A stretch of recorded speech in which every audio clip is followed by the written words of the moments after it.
राख डोळा सावकारी थाट.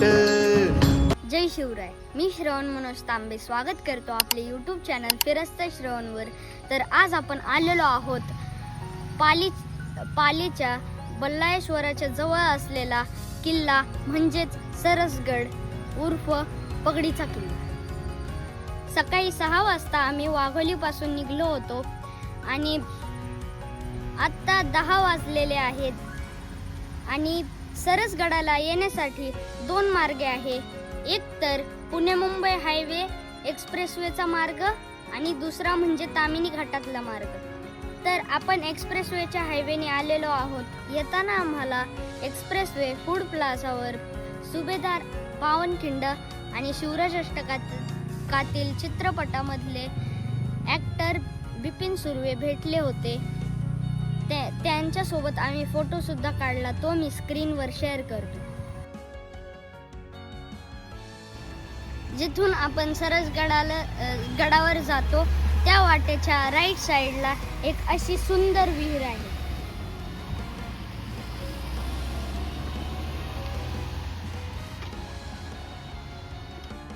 आता आम्ही आलो आहोत आंब्याच्या मेटापाशी. खूप जण इथल्या खालच्या पालीच्या बल्लाळेश्वरापाशी येतात, पण जास्त लोकांना माहित नाहीये की ते सरसगड नावाचा सुद्धा एक गड आहे. आता तुम्ही पाहू शकता युवा मराठा फाउंडेशन, या फाउंडेशन मधले दुर्गसेवक या किल्ल्यावर संवर्धन करतात आणि त्यांचं बोध वाक्य आहे सरसगडाला सरस करायचं.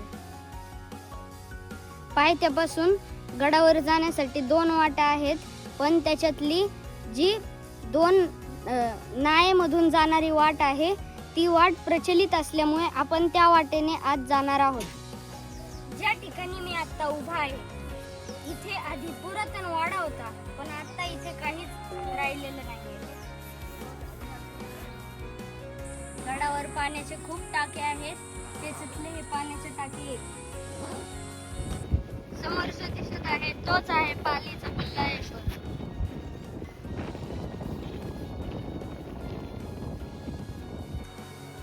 एक तासभराची चढणी नंतर आता 5 मिनिटांच्या दूरीवर आपल्याला 96 पायऱ्यांचा पॅच दिसत आहे.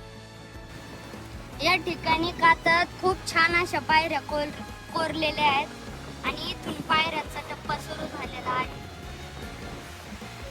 सरसगडच्या मध्यावरून जो सगळ्यात अलीकडचा गड दिसत आहे तो आहे सुधागड. इथे कातळकोरीव गुहा आहे आणि ही गुहा पाहून आपल्याला कलावंतीन दुर्गची गुहा ची आठवण येते. ही गुहा खूपच आतमध्ये जात आहे आणि आतमध्ये एक मोठी खोली सुद्धा आहे.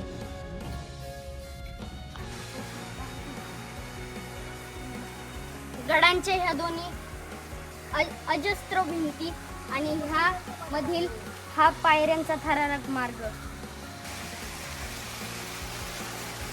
ही चढाई खूपच या पायऱ्यांमुळे अवघड जात आहे, पण इथे दोरी आहे. ह्या 96 पायऱ्यांच्या भन्नाट ट्रेक नंतर आता आम्ही पाली दरवाजापाशी येऊन पोहोचलेलो आहे. दरवाजाच्या आतमध्ये मावळ्यांसाठी ही खूप छान केलेली देवळी दिसत आहे.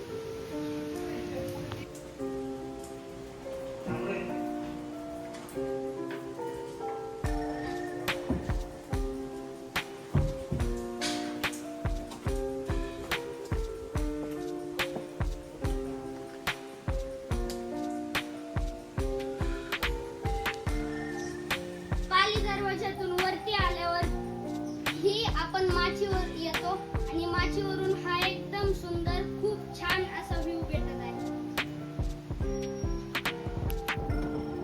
समोर असा भव्य दिव्य बालेकिल्ला आहे आणि हा असा बालेकिल्ला आहे की आपण ह्याला पूर्ण प्रदक्षिणा मारून येऊ शकतो. आणि इकडे जो झेंडा दिसत आहे तो आहे झेंडा बुरुज आणि हा जो बुरुज दिसत आहे हा आहे दक्षिण बुरुज. आता आपण आहोत दक्षिण बुरुजावर आणि इथे जे दिसत आहे ते आहे प्राचीन काळातला शौचालय.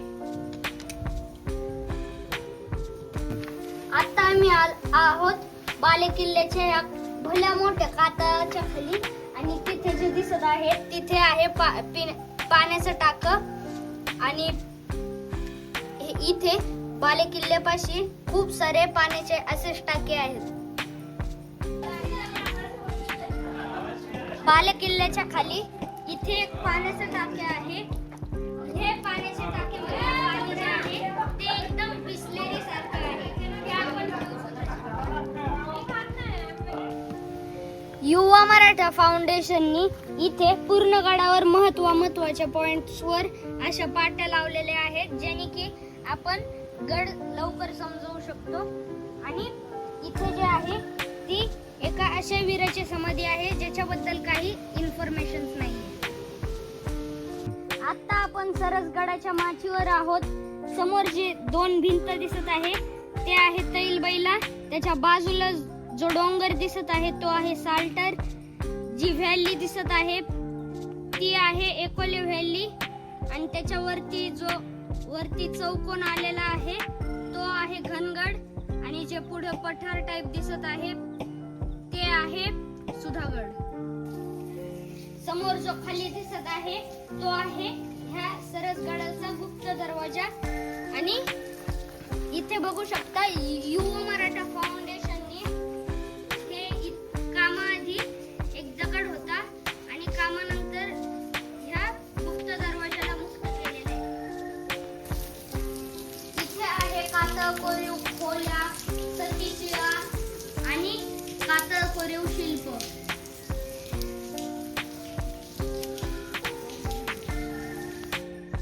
हे आहे टाक आणि ह्या टाकाच्या आतमध्ये खांब आहेत म्हणून ह्याला खांब टाक असं म्हणलं जातं.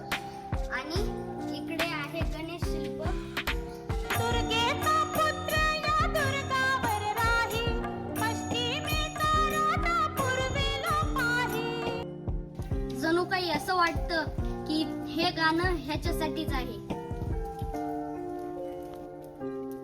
आपल्या ह्या ऐतिहासिक ठेव्यावरती काही मूर्ख लोकांनी ही अशी दरवेळेस सारखी घाण करून ठेवलेली आहे. बालेकिल्ल्याला आपण पूर्ण वळसा घालून उत्तर बाजूला आलेलो आहोत आणि जी तलई गावातून वाट येते तिथला हा महादरवाजा आहे. पूर्ण किल्ल्याला वळसा घालून त्याच्या दुसऱ्या बाजूने अर्धा बालेकिल्ला आम्ही चढलेलो आहोत आणि हा त्याचा शेवटचा टप्पा आहे. बालेकिल्ल्याचा अवघड पॅच आम्ही क्लिअर करून आलेलो आहोत आणि तिथे काही वाड्याचे अवशेष दिसत आहे. आणि ह्या साईडला पाहिलं तर केदारेश्वरचं मंदिर दिसत आहे. त्याच्या बाजूला एक खूप सुंदर असं तलाव दिसत आहे.